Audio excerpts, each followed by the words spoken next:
नमस्कार मित्रों, मैं आशुतोष शर्मा आप सभी का अपने इस चैनल में स्वागत करता हूं। इस चैनल में हम ज्योतिष विज्ञान के माध्यम से जातक के शरीर में मौजूद रोगों का पता लगाएंगे और मंत्र जाप के माध्यम से उन रोगों का निदान करने का प्रयत्न करेंगे।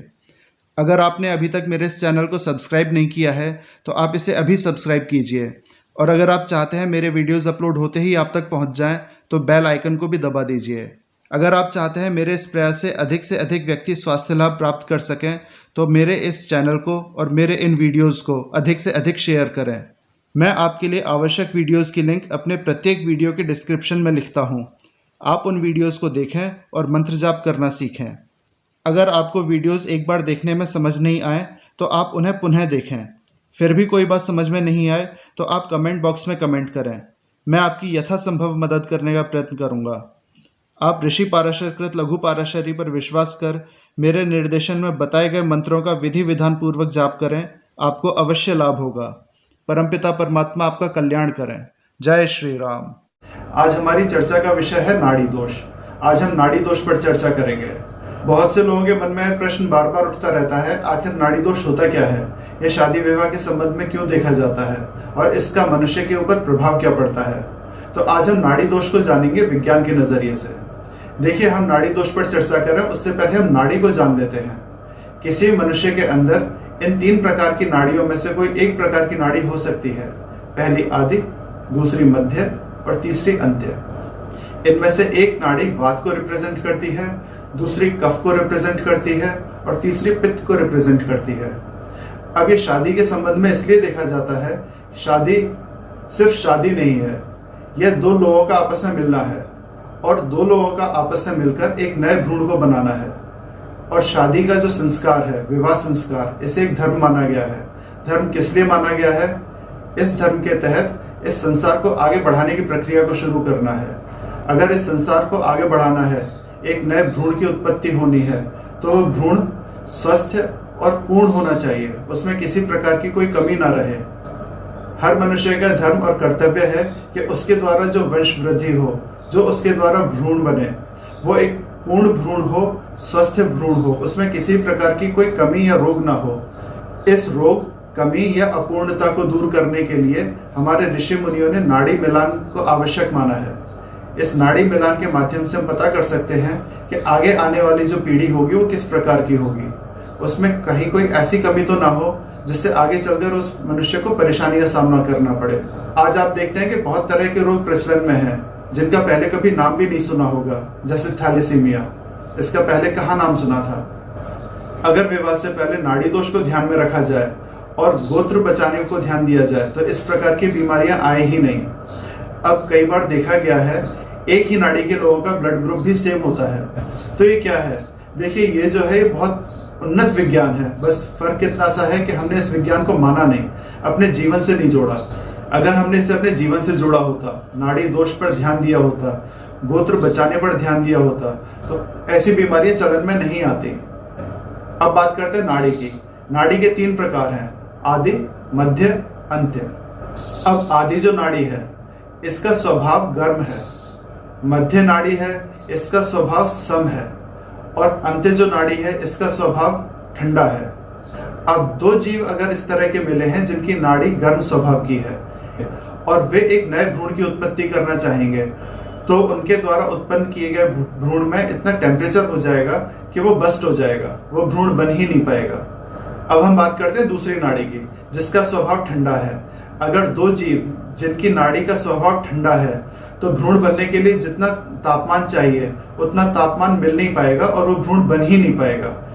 अब हम बात करते हैं तीसरी नाड़ी की, जिसका स्वभाव सम है, न गर्म न ठंडा। अगर सम स्वभाव की 2 नाड़ियां आपस में मिलेंगी तो उनमें जो टेम्परेचर होना चाहिए, जो ठंडक होनी चाहिए वो, और जो गर्माहट होनी चाहिए वो दोनों ही नहीं मिल पाएंगी, दोनों का ही अभाव होगा, जिस वजह से वो भ्रूण बन ही नहीं पाएगा।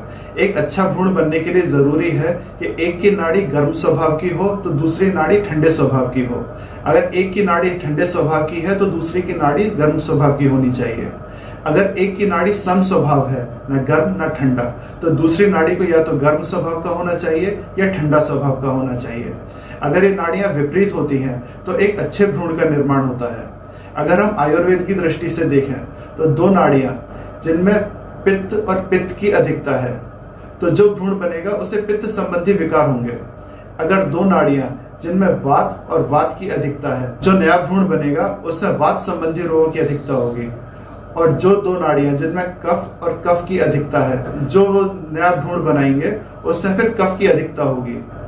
हमारा जो शरीर है वो वात, कफ और पित्त पर निर्भर है। इनका एक बैलेंस्ड फॉर्म में होना जरूरी है।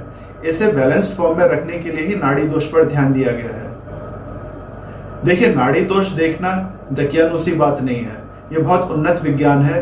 देखिए, नाड़ी दोष नए भ्रूण के अंदर वात, कफ और पित्त को नियंत्रित रखने का एक उपाय है। आखिर किसी शरीर के अंदर वात, कफ और पित्त को नियंत्रित कैसे रखा जाए, इसके लिए नाड़ी दोष को देखना परम आवश्यक है।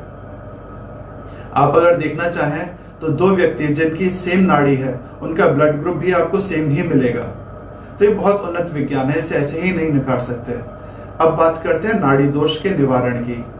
वैसे अगर देखा जाए, शास्त्रों की बात की जाए तो कुछ कंडीशंस ऐसी हैं जिसमें नाड़ी दोष निरस्त हो जाता है।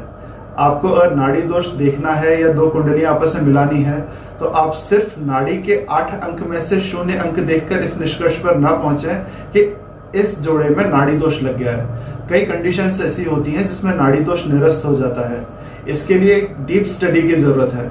अगर आप ये कर सकते हैं तो बहुत अच्छी बात है, और अगर आप नहीं कर सकते हैं तो मैं आपको यही सजेस्ट करूंगा, आप कंप्यूटर या मोबाइल के माध्यम से कुंडली निकालकर सिर्फ 8 में से 0 अंक देखकर नाड़ी दोष के निष्कर्ष पर ना पहुंचे।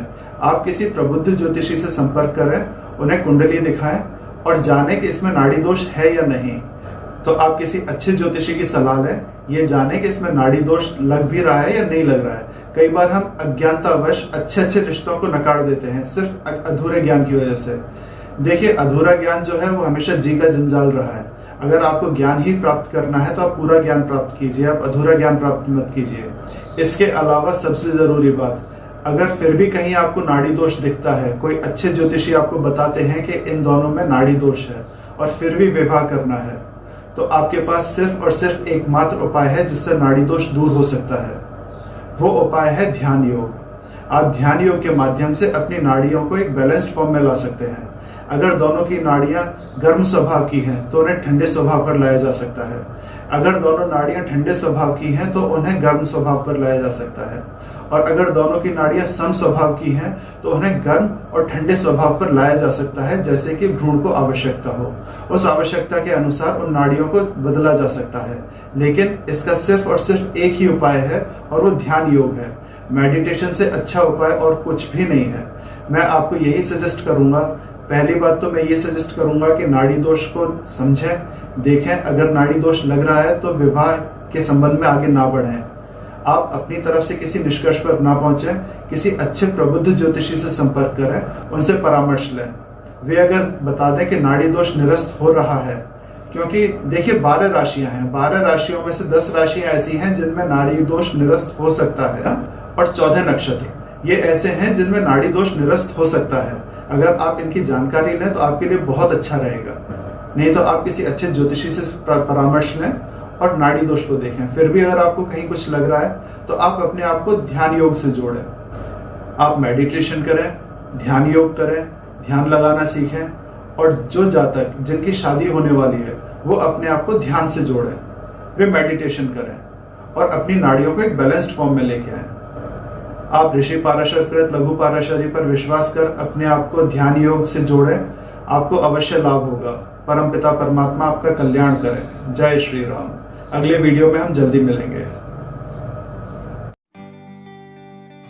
अगर आप मुझसे जुड़ना चाहते हैं तो मेरे इस चैनल को सब्सक्राइब कीजिए, और अगर आप चाहते हैं मेरे वीडियोस अपलोड होते ही आप तक पहुंच जाएं तो इस बेल आइकन को भी दबा दीजिए।